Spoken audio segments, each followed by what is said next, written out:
Good morning students.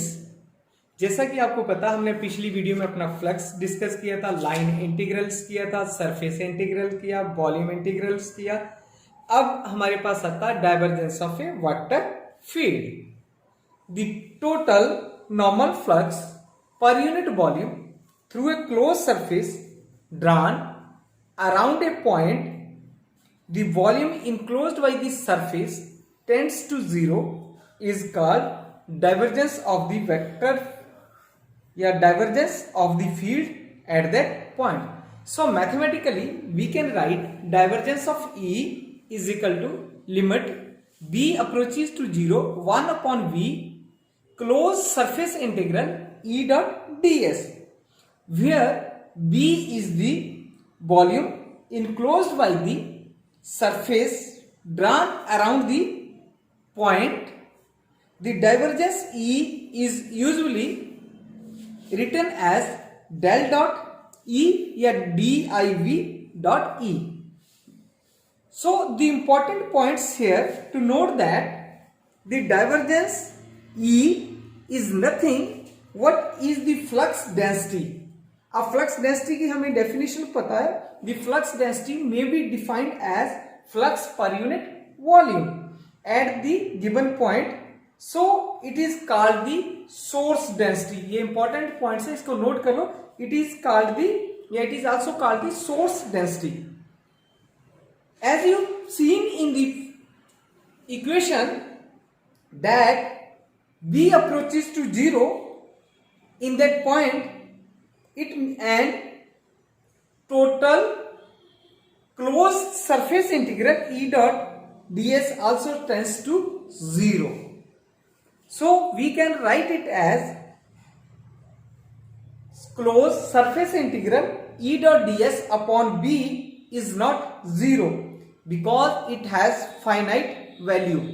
अगर हम क्या करते हैं, close integral surface integral E dot ds upon B कर देते हैं, तो that can never be zero. अगर ये सारा जीरो हो गया तो डाइवर्जेंस तो रहा ही नहीं हमारे पास, ठीक है, जो हम कैलकुलेट करना चाह रहे थे. तो it has finite value. So the divergence is a scalar quantity. One more important point is here, divergence is a scalar quantity या scalar function भी बोल सकते हैं. Let us take the examples that if E is the electric field, divergence of E is equal to the charge density, which is a scalar functions. Yeah, in other words, I can write it here as E is equal to has divided into three components. Ex I cap plus Ey j cap plus Ez k cap. So we can write it here. Divergence का हमने पिछले lecture में, पिछली video में बहुत explain से study किया था, एक्सप्लेन भी किया था इसको कि divergence is equal to iota curly upon curly x plus J curly upon करली वाई प्लस के करली पॉन करली जेड. अब ई से हमने डॉट प्रोडक्ट लिया उसका, तो तीन कंपोनेंट्स है उसके भी, ई एक्स आई प्लस ई वाई जे प्लस ई जेड के. अब उन दोनों को जब मल्टीप्लाई करूंगा दोनों टर्म्स को, then we can get del dot E is equal to curly E upon curly E X upon curly x plus similarly curly E Y upon curly Z Y plus curly E Z upon curly Z. ये तीनों component हम अलग अलग करके लिख लिए. अब आई cap से क्या हो जाएगा, 1 आ गया. सिमिलरली जे से, ये हमें यूनिट वेक्टर्स वगैरह हमने पहले स्टडी किया, इस करके हम इस वीडियो में इसको एक्सप्लेन नहीं करेंगे. आप हमारा फर्स्ट लेक्चर जो है वो फॉलो कर सकते हैं इसके लिए.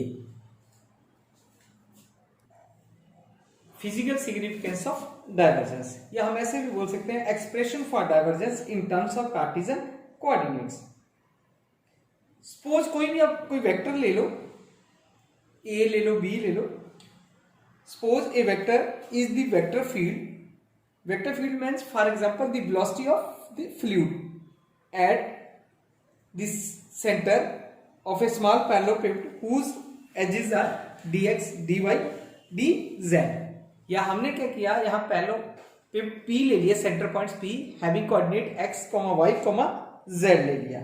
So let us consider a parallelepiped A B C D E F G H, कोई भी नाम दे सकते हो आप एज यू विश, जैसे भी आपको पैरेललेपिपेड का नाम देना वो कर सकते हो. With the point P at centre having coordinate x, y, z. So this parallel pipe is immersed in a field E with coordinate x, y, z and its sides parallel to the coordinate axis x, y and z. Coordinate हमने system बनाया बाहर, उसके अंदर पैरेललोपाइड रखा है. Here the length of the sides be delta x, delta y and delta z in 3 dimensions respectively as shown in figures. So AB is equal to delta x के बराबर आ गई, ठीक है. AD is equal to delta z के बराबर आ गई मेरे पास, और AE delta y के बराबर आ गई. ठीक, आप नाम दे सकते हैं इसको, जैसा भी आपको ठीक लगता है आप नाम इनको दे सकते हैं. ठीक है. The value of the field function at point P is E with coordinate x, y, z. या हम E vector is equal to ऐसे भी लिख सकते हैं I cap EX plus J cap EY plus K cap EZ. Let the rate of change of EX with respect to x be curly EX upon curly x. Then the x component of the field function with phase या having the phase A, D, E, H, या ऐसे भी हम नाम दे सकते हैं A, E, H, D, जो मर्जी नाम दे लो, is EX माइनस करली EX upon delta DX into delta XY2. अब ये बहुत सारा क्वेश्चंस अराइज होता है मेरे पास कि हमने डेल्टा XY2 क्यों ले लिया. ठीक है, क्योंकि अगर आप क्या करते हो, कोई भी वेक्टर या कोई भी पॉइंट आपने P लिया हुआ है इस पैरेललोपिड में, ठीक है, जो वैल्यू ऑफ x कंपोनेंट है of the vector P at the center of the face, then we can write it as x minus dx upon 2. पर हमने डेल्टा x ले लिया, इस करके मैंने डेल्टा XY2 पुट कर लिया है. ठीक है. सिमिलरली इट्स नेक्स्ट फेस कौन सा बनता है, राइट हैंड साइड में कौन सा फेस है, BCFG बनता है मेरे पास, is EX plus curly EX upon curly x into delta x upon 2. हम इस वे में इसको लिख सकते हैं. So the x component of the face ADHE and BCFG या GF are having same direction which is perpendicular to these surfaces, then the flux per unit through the face BCGF is outwards. जब outwards face है तो हमारे पास क्या है, E dot D S is equal to EX plus curly EX upon curly X into delta XY2 and area of the face BCGF. अब BCGH का delta XY और अपॉन इंटू डेल्टा Z, हम इनको मल्टीप्लाई कर देंगे, then we get the equation number 1. Similarly flux inwards per unit second of the face ADHE is, तो उसमें plus का साइन आ जाएगा, EX plus curly EX upon curly X into delta X upon Y into delta Y into delta Z, that is the equation number 2 आ जाती है हमारे पास.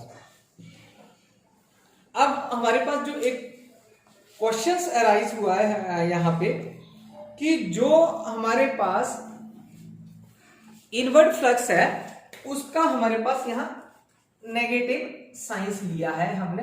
अगर मैं negative science लेता हूं और यहां भी नेगेटिव कर देता हूं अपने पास, तब हमारे पास क्या आ जाता है, ये जो नेगेटिव साइन है वो क्या शो करता है, implies the inward flux which is conventionally taken as negative. Okay, the net flux in the X direction is phi X is equal to E dot D S plus E dot D S. दोनों का face अलग अलग ले लिया हमने, BCGF या FG और ADHE. अब इन दोनों को जब हम सब्स्टिट्यूट करेंगे इनकी values in equation number 1 and 2, then we get the result of phi X. After substitution the value from 1 and 2 we get phi X is equal to curly EX upon curly X into delta X delta Y delta Z. Similarly the value of flux in Y and Z direction we get phi Y is equal to curly EY upon curly Y delta Y delta Z into delta X. Similarly for phi Z is equal to curly EZ upon curly Z delta Z delta X delta Y. So the net flux through the parallel paper is given by phi is equal to phi x, phi y, phi z. इन तीनों की value जो है हम इस equation में put कर लेंगे. Then by using the definition of divergence of E is given by limit v approaches to 0 1 upon b closed surface integral E dot ds. अब वॉल्यूम क्या है यहाँ पे, here delta x, delta y and delta z. By reducing the length of these sides of the parallel pipe, we can make v approaches to 0. Then the divergence of E is equal to 1 upon delta x, delta y, delta z into curly ex upon curly x plus curly ey upon curly y plus curly ez upon curly z into delta x, delta y, delta z. जो चीज cancel होती है वो हमने cancel कर दी. Then we get del dot E is equal to curly ex upon curly x plus curly ey upon curly y plus curly ez upon curly z. So this is the required results of the divergence of E. This is the required equation for the divergence of E. By using the definition of the divergence, E is equal to limit b approaches to 0 1 upon b closed surface integral E dot ds. Divergence E is equal to curly ex upon curly x plus curly ey upon curly z plus curly ez upon curly z. Let it be equation number 2 और ऊपर वाली equation 1 है. अब इन दोनों equations को मैं equate करता हूं अगर, तो हमारे पास क्या है, लेफ्ट हैंड साइड इक्वल है तो राइट हैंड साइड भी इक्वल होगी. Then divergence of E is equal to curly E x अब plus curly upon curly x plus curly E Y upon curly y plus curly E Z upon curly z is equal to limit b approaches to 0 1 upon v approaches to 0 1 upon b closed surface integral E dot ds तो ये हमारे पास क्या है, इसका जो divergence of a vector field is defined as the surface integral of a vector field per unit volume in the volume v enclosed by the surface tends to 0. हम इन words में ऐसे भी बोल सकते हैं. अब यही हमारा जो टॉपिक भी था वो फिजिकल सिग्निफिकेंस ऑफ डाइवर्जेंस था, कि हमें मिला क्या यहां से, इसका सिग्निफिकेंस क्या, फिजिकल सिग्निफिकेंस क्या है. जो फिजिकल सिग्निफिकेंस डाइवर्जेंस का होता है is nothing but it is the amount of flux flowing per unit volume. The amount of flux flowing per unit volume. Let us consider the flow of liquid and b is the velocity of flow of liquid at any point. So the velocity v is the vector field in this case. If divergence of b is positive, then the fluid is either expanding or its density at that point decreases. So we can say that the point acts as a source of fluid. In case of the divergence b is equal to 0, then we can say that the flux entering any point in the field space will be equal to the flux leaving the element of field space. In other words, we can say that neither expand nor contract. कौन? fluid can neither expand nor contract. It means that the fluid is incompressible. If the case is that the divergence will be negative, if the divergence may be negative, then the flux is either contracting or its density at that point increases. So we can say that the point act as a sink fluid. अब तीनों चीजें point पता लगी. अगर हमारे पास positive है तो act as a point जो वो सोर्स फ्लूइड होगा. अगर नेगेटिव आता है डाइवर्जेंस तो वो सिंक फ्लूइड बन जाता. अगर डाइवर्जेंस की वैल्यू अप्रोचेस 0 कर जाती है, 0 हो जाता, देन फ्लूइड इज इनकम्प्रेसिबल. हमें यह भी पता कि डाइवर्जेंस क्या शो करता है. डाइवर्जेंस इज नथिंग या divergence of a vector field is nothing but it gives the amount of flux flowing per unit volume. Hope you enjoy this lecture. Thank you very much.